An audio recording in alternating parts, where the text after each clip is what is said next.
Fargo and serving you on TV, online, and on the go. This is Valley News Live at 5. We're starting with new developments in a story out of Fargo tonight. A man has died from injuries he received during a fight in downtown Fargo last month. According to Fargo police, 45-year-old Jamie Grant was one of the men knocked out during the fight outside the Hodo, resulting in life-threatening and ultimately fatal injuries.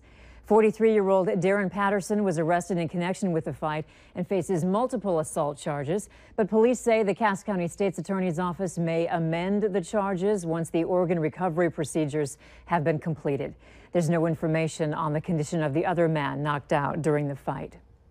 It's so easy to just assume that they're giving you correct information and that the information on their bags is true and correct, when really it's most likely untrue and misleading. Do you really know what you're feeding your furry friend? Lab tests reveal many toxins like arsenic, lead, and mercury are in some pet foods. The report was released by the Clean Label Project and tested over 900 products from 74 brands. Valley News Team's Ashley Bishop finds out if dishing out more money for your pet food is the better option. It was very important. I wanted something that was all natural. Barb Malzahn says there is a lot of pet foods, and she thinks she found the best for her dog Mocha. She's everything to me, and I want her to live a long, happy life. The Clean Label Project found some pet food has 16 times more lead than Flint, Michigan's tainted water. Products labeled grain-free had higher toxins than those that didn't. There is all of these hidden, unknown things that we're ingesting on a daily basis that, as they add up, they can affect our overall health and, of course, our pets' health. Fargo's Natural Pet Center owner says big money is involved in the pet food industry, and it's not heavily regulated like people food. It is easy for some manufacturers to kind of skirt around the regulations, especially labeling regulations and things like that, to kind of make their product look a little bit better than it probably is. Her advice: do your research. So you really have to turn over the bag and really take a look. Smith says just because you see a steak on the packaging doesn't mean it's in the product. But what exactly are you looking for? The more animal proteins, is the better. The fewer grains. She recommends switching up your pet's diet every few months to give them a variety. Every food is complete and balanced, but they're still different in many ways. Smith says if you're going to change up the food, it's best to mix old and new food together. Another No Clean Label Project study reveals just cause you're paying more for pet food doesn't mean it's actually safer. In Fargo, Ashley Bishop, Valley News Live. The Clean Label Project says more pet food labeling transparency is needed. We have posted a link to the study, which includes the best and worst pet foods and a product rating list on our website. We're expecting some nice weather in the coming days, but first we have to get through tonight.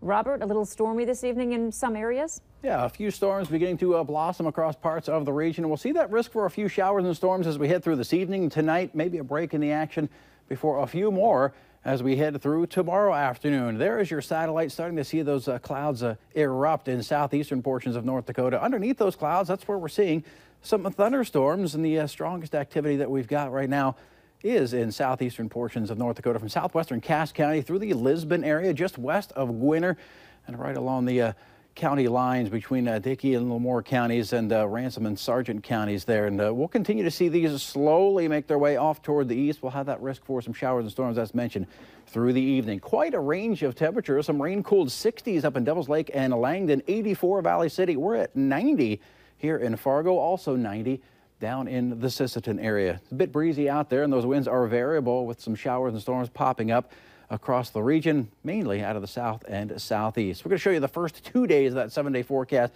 Again, a chance for a storm or two as we head through your Wednesday, but better conditions as we head through your Thursday. The weekend right around the corner. How is it looking?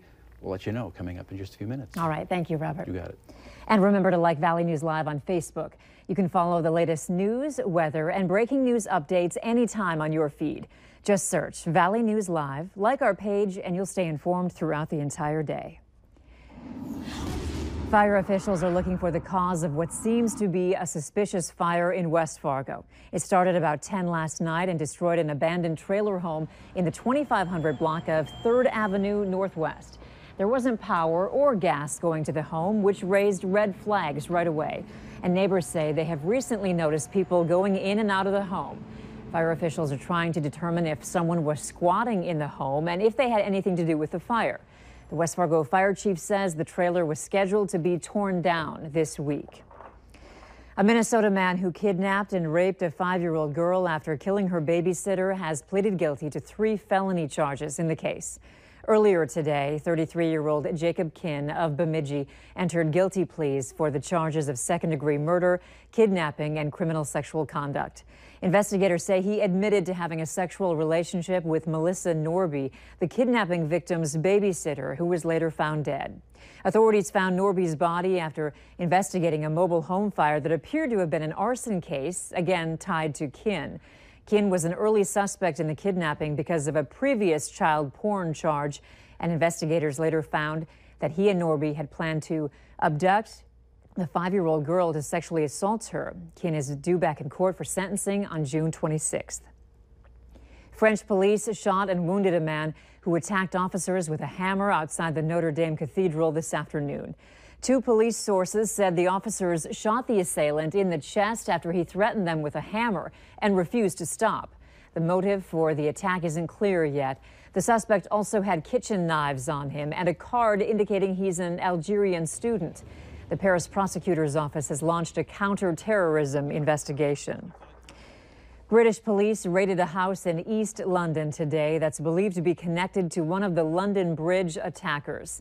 CNN is now reporting that the supposed ringleader of the attack, Kiram Butte, was identified as a major potential threat back in 2015.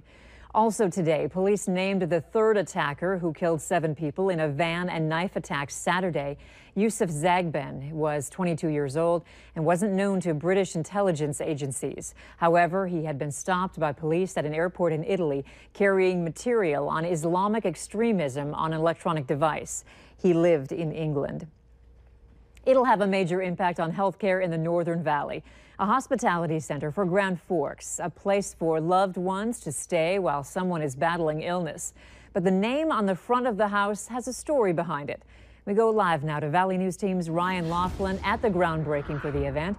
Ryan, what does this mean for the Northern Valley? Andrea, this is really big for the Northern Valley here in Grand Forks. The shovels are in the ground here at the groundbreaking ceremony. This will be the first hospitality home in the area. There's one in Fargo, there's one in Minot, one in Bismarck, and now Grand Forks is getting one. And the people responsible for bringing it here are especially proud of the name on the front of the building. Let's go out and just finish this. Donovan Larson is setting up for the groundbreaking with his son. All of this started because of Sunshine.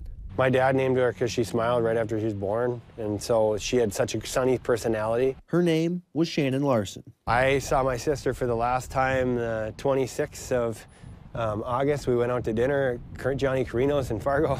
The adventurous 31-year-old from Grand Forks was moving to start a life with her fiancé in Arizona. Ultimately, they went on a hike the week after they got there, and they didn't bring enough water, and she died of dehydration. Heat stroke ended her life.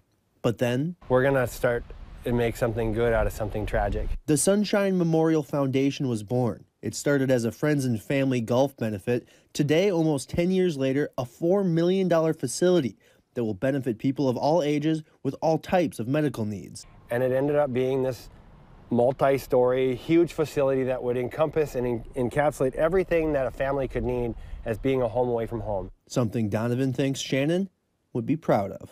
I believe she's up in heaven, and I believe that she's watching all this right now, and so proud of all the people that are doing this to meet a community need. 5 years ago when this all started. Now, this is a celebratory atmosphere here, but the work's not done yet. They still need $600,000 to meet their $4 million goal to get this thing off the ground. If you'd like to donate or want more information, go to our website, valleynewslive.com, and click on the link to this story. From Grand Forks, I'm Ryan Laughlin, Valley News Live. All right, thank you, Ryan, for that live report. Donovan says he expects the center will open sometime in the spring or early summer of next year.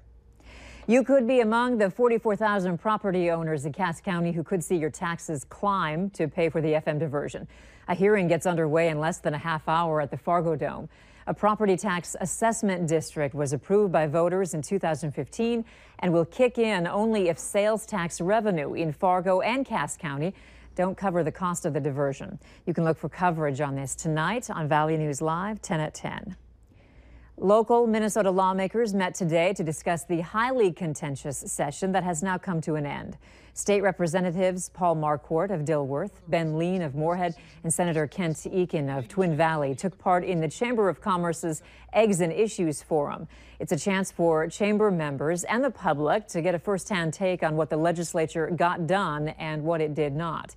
Marquardt says the tax bill is huge for our area and the rest of outstate Minnesota, especially a 40% tax credit for farmers. He says that should help school districts, which have struggled to get voter approval for building programs. Not only will this help make the tax system fairer for farmers, but also make it probably easier for school districts to upgrade their facilities and provide top-notch facilities for students. This is the first tax cut bill lawmakers have approved in more than a decade. You can add more green to your yard through trees. Before planting, the pros suggest you look at the soil. If you live in the Red River Valley, they say you should amend the soil with peat. Experts also say when you first plant a tree, watering it is key if you want it to last more than 2 to 3 years. I like to suggest buying a tree bag and just filling the tree bag whenever it is out of water. And that way you're not out there every day watering with the hose. For more help from Beyond Outdoors, go to valleynewslive.com and click on our Hot button. We have a link there to their page.